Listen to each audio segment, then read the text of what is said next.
Attorney Glenn Chong gugurgurin si Liza Marcos. Hawak na ebidensya, malaki umano. Hindi mapigilan ni Glenn Chong na uminit ang kanyang ulo matapos ang kanyang mga nalaman at mga nasaksihan sa kasalukuyang administrasyon. Noong nakaraang taon nga lang ay napabalita na wala nang maasahang electoral reforms sa ilalim ng administrasyon ni Pangulong Ferdinand Marcos Jr. na mistulang pag-abandona sa mga sumusuporta sa kanya. Ayon kay Atty. Glenn Chong, matapos nilang ipaglaban noon si Marcos Jr. na magkaroon ng electoral reform sa bansa ay nawala na ito sa agenda ngayong nanalo na ang Pangulo. Gurgurin talaga kita, Lisa, in public. Pinangako kong hindi ko ilalabas yung bomba ko laban sa'yo, ahas, hindi ko talaga ilalabas yun. Pero if you cross my red line and you do something to my account, ay nako, I'll really bring it on you. Fire and brimstone will rain in Malacanang. Tingnan mo yan. Meron ka ring meron ka ring may malaking may fireworks ka rin. Fireworks para sa Malacanang. Hindi lang 15 minutes Actually, yung sa Malacanang 15 minutes. Mas malaki pa. Ito, Mas mabigat yung fireworks na bit-bit ko. Mas mabigat yung fireworks na bit-bit ko kasi dalawang departamento ng gobyerno ang matatamaan. And it might provoke a constitutional crisis. Yeah. And it will destroy the entire narrative of ahas ever since. It will destroy the entire narrative of ahas ever since. Pero sinabi ko sa kanila, I promise that hindi ko ibubulgar for as long as you will not cross my red line. Do it and I will do it. Gugurgurin talaga kita, Lisa, in public. Ito ba yung na kay Mother Dragon na USP? Yan ba yan? Iba yung nasa kay Mother Dragon. Iba yung kay Mother Dragon. Maraming hawak si Mother Dragon. Kaya nga ako gustong gorgorin eh. Hawak ko ang lahat. Actually, sumbungan na si Mother Dragon ngayon. To be honest with you, 3 personalities from the government, artista, at nasa paligid lang ni Lisa na tumawag sa akin. Ito yung mga expose nila na kailangan malaman ng taong bayan. Pero dahil ngayon ay nagchichikahan tayo patungkol dito sa pag-takedown ng ating page, naka-reserve yan baka mamaya or tomorrow na natin. So, kailangan malaman ng taong bayan at kahit gurgurin nila tayo, Baby Dragon, Brother Dragon, nandyan yung taong bayan. Wag lang talaga siya magkamali sa akin. I-amplify ng taong bayan yung ating mga sinasabi dito. Kaya kahit na anong gawin mo, Lisa, tambaluslos. Kahit ubusin nyo ang pera ng bayan, hindi kayo mananalo. Ha? Ito, magic wand ko. Umilag ka, Baby Dragon. pero ang niya, kasi ang punot dulo kasi nito is sino na itong mga nakaupo? Kasi hindi naman kasi ito yung mga taong sinuportahan natin before. Sino yung nakaupo? Di ang ahas ang nagpapatakbo ng Hindi.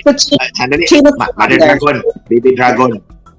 Originally, naniwala tayo na ito yung mga taong pwede natin pagkatiwalaan ang buhay ng bawat Pilipino. Unfortunately, nandun si Mother Ahas. Na-infected niya lahat. So, kaya nga tawag ko kay Mother Ahas ng national problem. Pero hindi naman siya ganyan before, di ba? Kaya nga, di ba bait-baitan nga sa atin? Honestly, actually, di ba, 8 kami sa grupo. 2 kaming technical 6 kaming technical persons. At kasama si technical guys yan, yung 2. Tapos yung mag-asawa. Sa 8 tao na yan, kami lang 2 ni Mother Snake ang nag-UYOC. Marami yan siyang kininto sa akin over smoke. Kaming 2 lang nag-uusap. Pag nandun kami sa Nara, nagdi-dinner, pag gusto niya mag-UYOC, hinihila niya ako. Tara na, mag-UYOC na tayo. Punta kami sa garden, na pinag-uusapan namin yung mga bagay na hindi ko pa pinapalabas. Kasi hindi ko uubusin yung bala ko. Correct. Hindi ko uubusin yung bala ko, yung mga litanya ni Mother Ahas. So, don't provoke me because I might make blood all your dirty linens in public. Yeah. So yung Eyes, Baby Dragon. So marami akong gustong tanongin kay kay Glenn eh. Okay, go ahead. Oo. Go ahead. Itong sa Smartmatic, nandun ka talaga nung sinabi niya na makikipag-meeting siya sa Smartmatic. Yes, I was there. Dinig na dinig ko yun. Kaya nga, nung lumingon siya sa akin, originally hindi niya ako nakita. Probably yun yung na sinabi niya because hindi pa niya ako nakita. Pero nung napalingon siya sa akin, sabi niya, I need 2 technical guys kasi I have a meeting with the owners of Smartmatic. Na napalingon siya, but not you. Dinuro pa ako, but not you because they hate you so much. So, ibig sabihin, meron ng prior notice si Smartmatic sa kanya. Pwede kang magdalawa ng 2 technical guys. I-explain namin sa'yo kung paano natin dadayain. Pero wag mong dalhin si Glenn Chong kasi galit na galit kami sa kanya. So, meron na siyang pre-alert na, but not you because they hate you so much. So, sinabihan na ni Smartmatic. Okay, go ahead. Hindi, ang nakikita ko ngayon ang mga nangunguna ngayon na mga maiingay is mga PMAers. Like for example, dun sa election issue, di ba mga retired, Yes. mga retired Military officers. Tapos ito naman ngayon sa Congress, retired military Yung sa officers. SMNI, yes. Yes, retired military officers din yung mga nangunguna. Tapos, ang balita ko is, may umiikot daw na video sa iba't ibang Generals, makikisig na kalalakihan na pinapangarap na mga uniformadong pinapangarap ng mga alindog. Mas makisig kasi naka-uniforme. Okay. Oo, makisig. Okay. Yan daw ang chika, kumakalat na raw yan sa mga makikisig na mga mga kalalakihang Pinoy na Uniformado. nakayumangki, gano'n, nakayumangki, na matipuno. Shout out sa mga matipuno. Pero, in fairness, nanonood sila ngayon. I think nanonood sila ngayon. Oo. Ang mga makikisig ng mga Pilipino, matipuno, kayumanggi, at tatapat sa panunungkulan. Hindi, I think, yun na nga daw, umiikot Baby na raw Dragon. ngayon. Yes.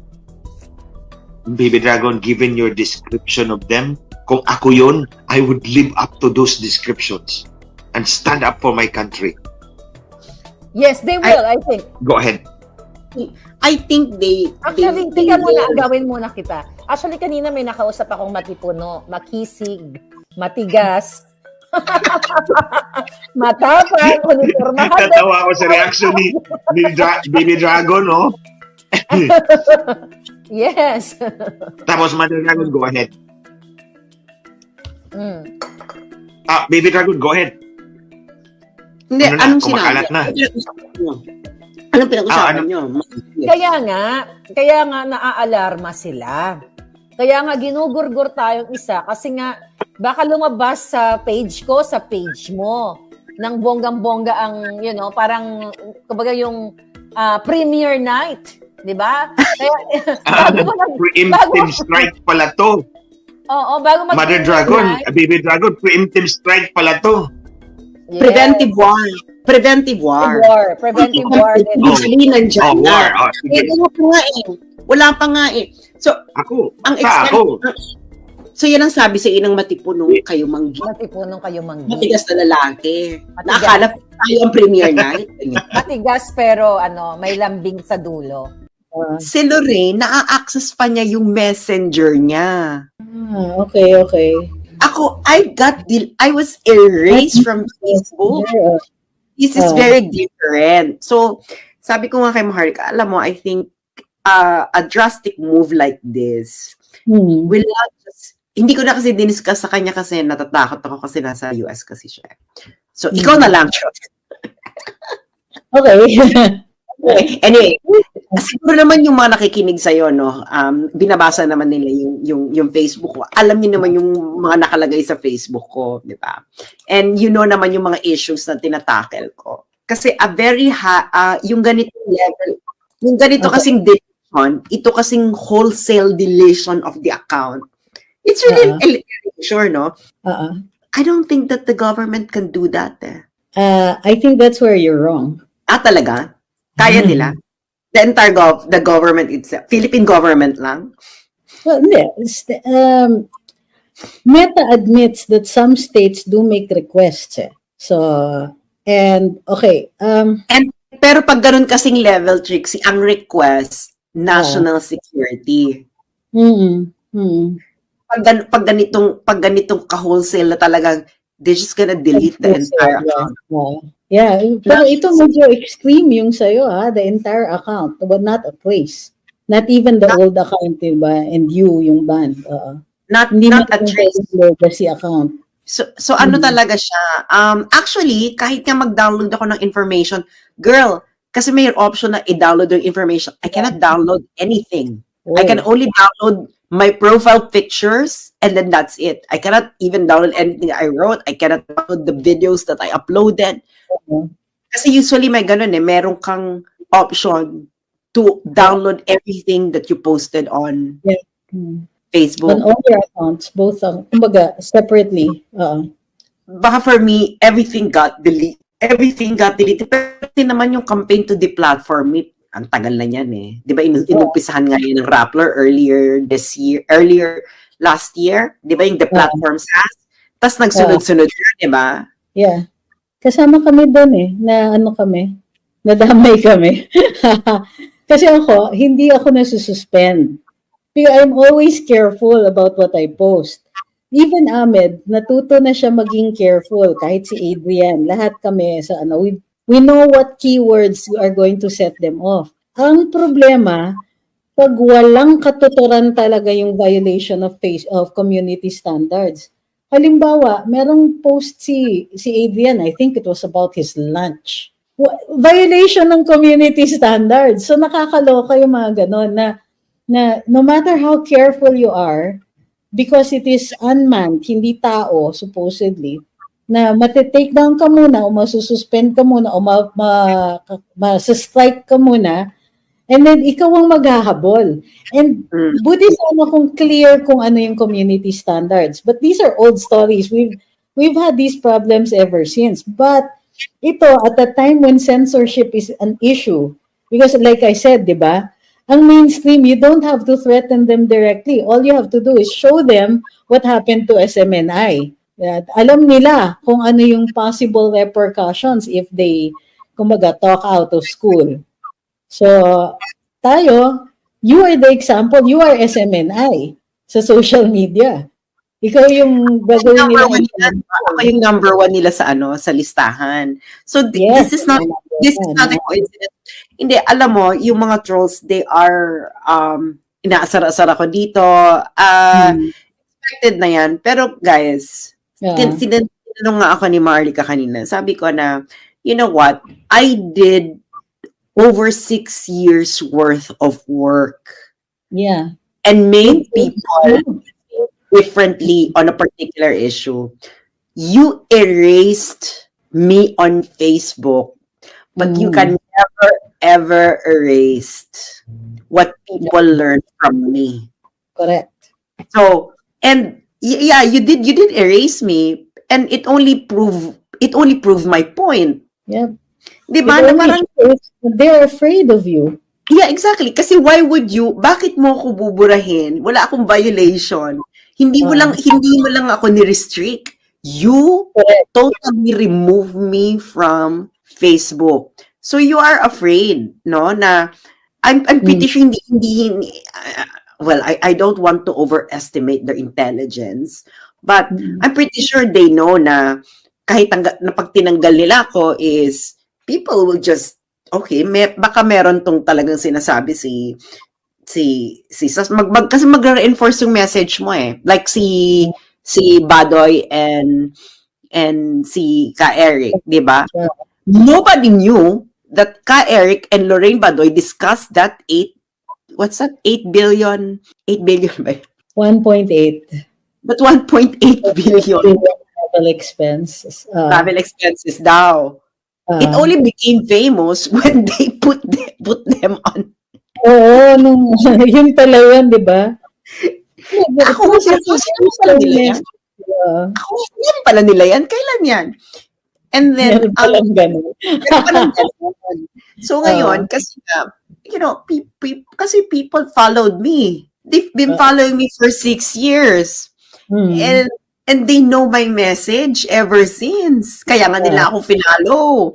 They Yeah. watch, di ba ilang million yung nanood ng debate ko with Darian, and then they watch it because of me. Because of us. Kasi puro DDS yung nanonood, di ba? Ikaw nga pala yung moderator nun, madam. Di ba? Tapos nandun din meron din akong foreign policy discussion noon, 2017, half a million people lang nanood. So, the thing is, you just proved na There's something they're afraid of. you So, are afraid.